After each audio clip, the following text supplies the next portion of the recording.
ಅಂಬೇಡ್ಕರ್ ಯುವಕ ಸಂಘದಿಂದ ಪಾವಗಡ ತಾಲೂಕಿನ ಬಲ್ಲೇನಹಳ್ಳಿ ಅಂಬೇಡ್ಕರ್ ಪ್ರತಿಮೆ ಬಳಿ ಆಯೋಜಿಸಿದ್ದ ಅಂಬೇಡ್ಕರ್ 130ನೇ ಜಯಂತ್ಯೋತ್ಸವದಲ್ಲಿ ಮಾತನಾಡಿದ ಮಾಜಿ ಶಾಸಕ ಕೆಎಂ ತಿಮ್ಮರಾಯಪ್ಪ, ವಿಶ್ವ ಕಂಡ ಮಹಾನ್ ಚೇತನ ಅಂಬೇಡ್ಕರ್ ಸಮಪಾಲು ಹಾಗೂ ಸರ್ವರಿಗೂ ನ್ಯಾಯಸಮ್ಮತ ಸಾಮಾಜಿಕ ಪರಿಕಲ್ಪನೆ ಅಡಿ ದೇಶ ಕಟ್ಟಿದ್ದು, ಸಂವಿಧಾನದ ಮೀಸಲು ವ್ಯವಸ್ಥೆಯಿಂದ ನಮ್ಮೆಲ್ಲರ ಬದುಕು ಹಸನಾಗಲು ಸಾಧ್ಯವಾಗಿದೆ ಎಂದರು. ಸರ್ಕಾರಿ ಕಾಲೇಜಿನ ಉಪನ್ಯಾಸಕ ತಿಪ್ಪಗಾನಹಳ್ಳಿ ಪ್ರೇಮ್ಕುಮಾರ್ ಮಾತನಾಡಿ, ಅಂಬೇಡ್ಕರ್ ಬೆಳೆದು ಬಂದ ದಾರಿ, ಕಷ್ಟದ ದಿನಗಳಲ್ಲಿ ವಿದ್ಯಾಭ್ಯಾಸ, ಉನ್ನತ ವ್ಯಾಸಂಗ, ಸಂವಿಧಾನದ ಮೂಲಕ ಸಮಾನತೆ, ಇತರೆ ಅನೇಕ ಯೋಜನೆ ಮತ್ತು ಸಂದೇಶ ಕುರಿತು ವಿವರಿಸಿದರು.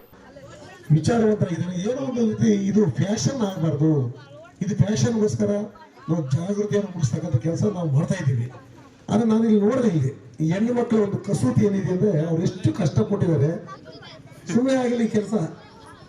ರಘು ಆ ಹೂವನ್ನು ಪೊಣಸಕ ಆ ತಾಯಿಗೆ ಎಷ್ಟು ತಾಳ್ಮೆ ಇದೆ, ಸಂಯಮ ಇದೆ, ಅವರೆಷ್ಟು ನೀಟಾಗಿ ಇಲ್ಲಿ ಇಷ್ಟೆಲ್ಲ ವರ್ಕೌಟ್ ಮಾಡಿದ್ರೆ ನಾವೆಲ್ಲ ಅರ್ಥ ಮಾಡ್ಕೋಬೇಕು. ಪ್ರತಿಯೊಬ್ಬ ಮನುಷ್ಯರು ಅರ್ಥ ಮಾಡ್ಕೋಬೇಕು. ನಮ್ಮ ಪ್ರೇಮ ಹೇಳಿದ್ರು, ನಾವು ತಾಳ್ಮೆಯನ್ನು ಕಳ್ಕೊಂಡೆ ವಾಂದೆ ಮೀಟರ್ ಹಿಂದೆ ಮೀಟರ್ ಬಹಳಷ್ಟು ಜೋರಾಗಿ ನಾವು ಮಾತಾಡ್ತೀವಿ. ಅಂಬೇಡ್ಕರ್ಗೆ ತಾಳ್ಮೆ ಇಲ್ದಂಗೆ ಇದ್ದಿದ್ರೆ ದೇಶದಲ್ಲಿ ನಾವೆಲ್ಲರಿಗೂ ಕೊಡಕ್ಕಾಗ್ತಿತ್ತ? ಎಷ್ಟು ನೋವುಗಳನ್ನು ಅವರು ಅನುಭವಿಸಿದ್ದಾರೆ, ಎಷ್ಟು ಅವಮಾನಗಳನ್ನ ಅನುಭವಿಸಿದ್ದಾರೆ, ಎಷ್ಟು ರಾಜಕೀಯವಾಗಿರ್ಬೋದು, ಶೈಕ್ಷಣಿಕವಾಗಿರ್ಬೋದು, ಸಾಮಾಜಿಕವಾಗಿ ಆಗಿರ್ತಕ್ಕಂಥ ಅನೇಕ ತೊಂದರೆಗಳನ್ನು ಅವರು ಅರ್ಥ ಮಾಡ್ಕೊಂಡು ಇವತ್ತು. ವಕೀಲೆ ಎಲ್ ದಿವ್ಯಾ ಮಾತನಾಡಿದರು. ಕಾರ್ಯಕ್ರಮಕ್ಕೂ ಮುನ್ನ ಗ್ರಾಮದ ಪ್ರಮುಖ ರಸ್ತೆಗಳಲ್ಲಿ ಅಂಬೇಡ್ಕರ್ ಭಾವಚಿತ್ರ ಮೆರವಣಿಗೆ ನಡೆಯಿತು.